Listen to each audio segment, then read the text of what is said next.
এটাই বলছিলাম যে পায়ে হেঁটে যাব, কিন্তু ভিসা একটু দেরি হওয়ার কারণে আমাকে যে কোনো জায়গায় থেমে যেতে হচ্ছে। এজন্যে আমার ভিসা আসলে আমি আবার এইখান থেকেই আবার পায়ে হেঁটে চলে যাব আল্লাহর রহমতে। এই জায়গা থেকে? এই জায়গা থেকেই। আর এর আগে আপনি 10 থেকে 15 দিন লাগতে পারে। ভিসার কথা তো কেউই বলতে না, পারে ভিসার কথা কেউ বলতে পারে না। উনিও কিন্তু জানেন না, উনিও বলতে পারে না। হতে পারে অ্যাপ্লাই করলে আপনার ভিসা রিজেক্ট হয়ে যেতে পারে, আবার নতুন করে আবেদন করতে জি হবে। জি জি জি জি।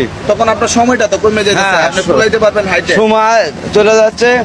আমি কিছুই না, সবকিছু উপর আল্লাহ যদি আমাকে তৌফিক দান করে তাহলে আমি ইনশাআল্লাহ চলে যাব। আমি চেষ্টা করব, আমার আপ্রাণ চেষ্টা করব। আমি সব সময়ের জন্য এই হজে যাওয়ার উদ্দেশ্যে বের হয়েছে। আমি সবসময় খালি ওই দিকেই চেষ্টা করব আমি। কিন্তু আপনারা দেশবাসী আমার জন্য দোয়া করবেন, আমার ভিসাটা যান অতি তাড়াতাড়ি চলে আসে এবং সবাই সহযোগিতা করবেন। বাংলাদেশের গভর্নমেন্ট এবং দেশের যে কোনো যদি উপকার কর্মকর্তা থেকে থাকেন সবাই মিলে আমাকে আরেকটু হেল্প করবেন যে আমার এই ভিসাটা যান অতি তাড়াতাড়ি বের হয়ে চলে আসে। এ বলে আমি শেষ করছি। আসসালামু আলাইকুম।